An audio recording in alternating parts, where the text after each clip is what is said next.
All right, ladies and gentlemen, boys and girls, children of all ages, fellow Pandemonium travelers, this is Seattle Pandemonium Shutdown, day 348 by my count, I think. So what's going on? What's going down? We've got, I don't know, the Ted Cruz meltdown debacle continues. Like, oh, he left his dog home and his dog's name is Snowflake, which is funny because, you know, the special Snowflake meme, and it's a poodle, so it's not okay for the poodle to be in the cold, and etc. etc. And I'm kind of torn, I think. On the one hand,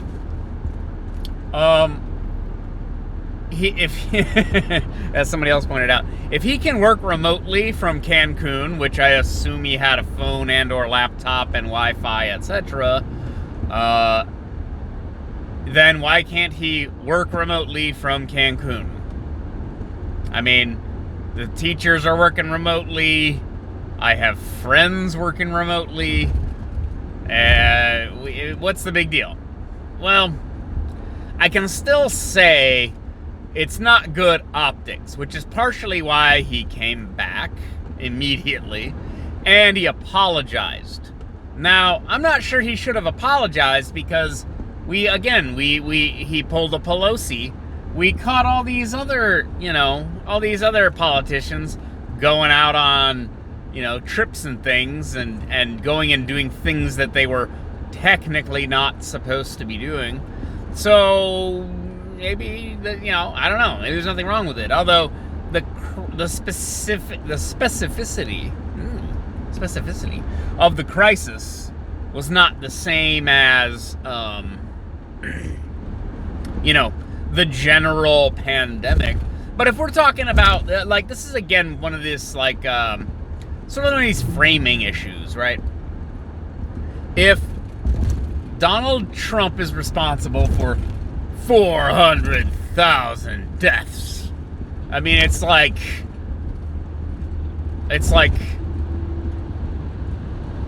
well, okay, then who's responsible for what then? So Andrew Cuomo is in some hot water.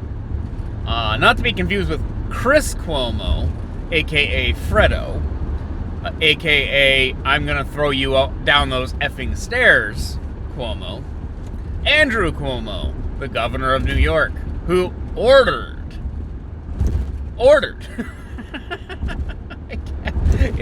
You can't make this stuff up. Ordered the elderly to be put into, nursing homes, where COVID killed a bunch of them, like thousands of them.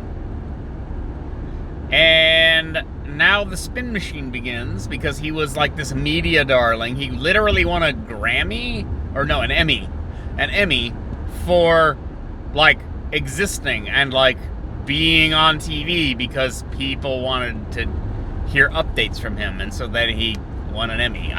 It's absurd. So every death in New York State is his responsibility, or is it Trump's responsibility? So this is the problem. You can't be a hero, right? You can't be the hero that saved the day as the governor, and all of this is my good doing, and then say, oh, yeah, but no, all the deaths, I get to just jettison that, and that's not my responsibility. So if all these deaths are Trump's responsibility at the federal level, well then, at the state level, all of those deaths are his responsibility. Well, it's not quite working out like that, I don't think. People are acting like there's going to be some consequence for Cuomo. I don't think there will be. I just don't. It's just not. It's not really how anything plays out. I've rambled about this before. It's just not how the system works. If they were to take him to court, if somehow get him to testify in front of a judge. Never mind a jury. These things never go before a jury. It's not a jury trial. It'll go before like a tribunal, a council or something. You know, maybe like in Congress, they'll have a council, and they'll have 5-6 different people give great sounding media clips and talking points and, narrative moments, and then some staffer will take the fall, and even their fall will be, a year of, what do they call it? What is it called? The work program.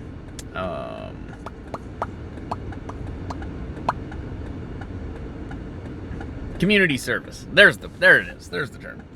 I was gonna say customer service, but I was like, that's not right.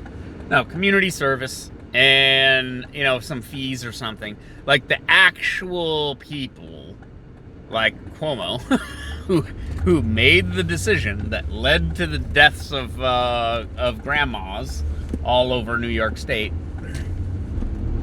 There will be no consequence for this person, and it goes back to the Weinstein thing. It goes back to, I don't know, the Hillary thing. Like, it goes back to, well, there are people who hate Donald Trump and think that he was enriching himself by having stuff hosted at Mar-a-Lago, and then the money for all that stuff was going to him and paying for the Secret Service and all this other stuff.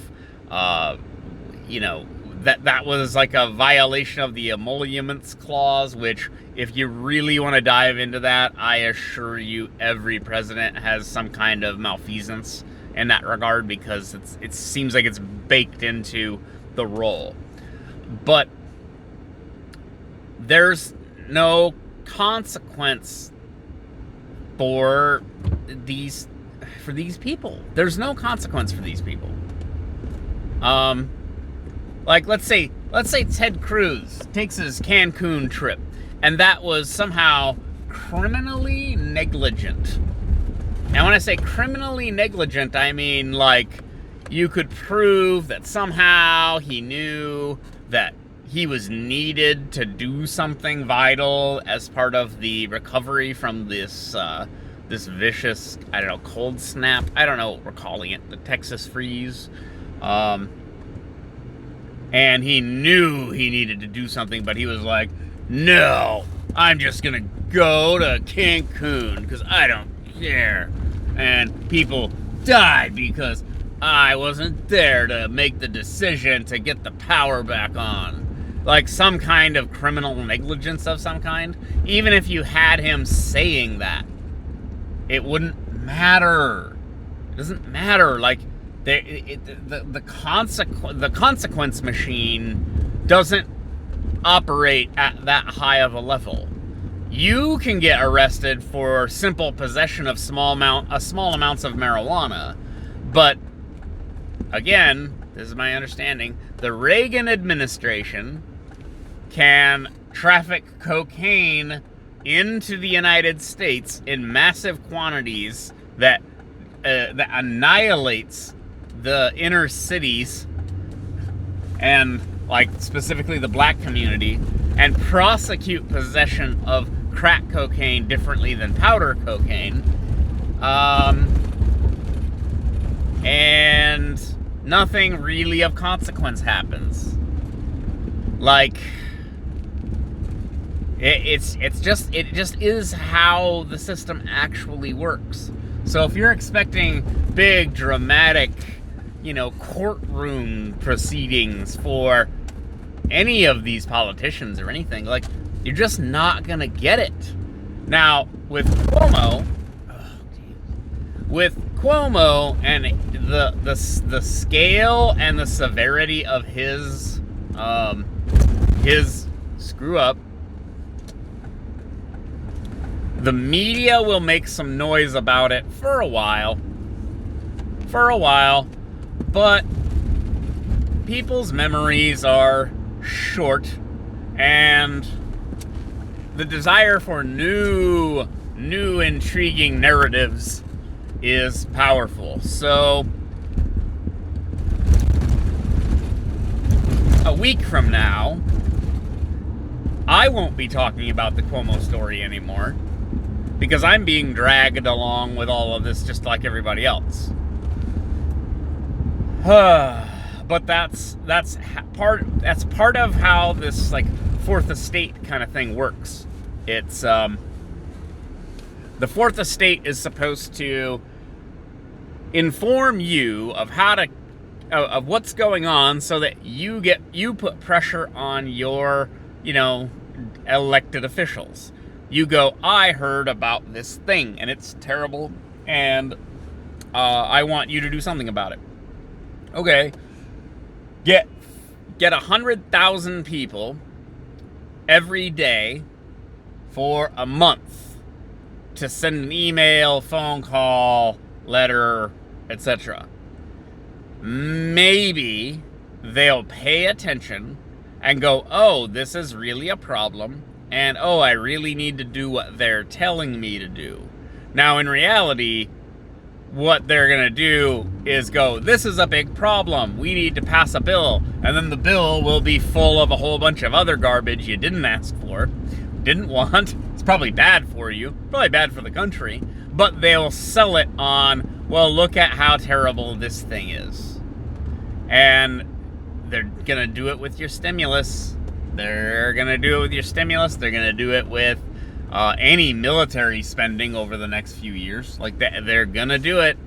And then when you get mutant legislation, you get this like inbred like mutant legislation that is this disgusting monster that kinda sorta is like a human. You'll go, well, I guess so, and then you'll re-elect the same people. Wow, I'm cynical. Anyways, there won't be any justice for Cuomo killing Grandma. There won't be any justice for Chris Cuomo being Fredo and being a media hack, lying fraud who never had COVID. I'm saying he probably never had it.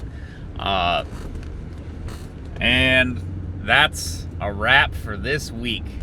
Day 348 of the pandemic, boys and girls. All right, bye.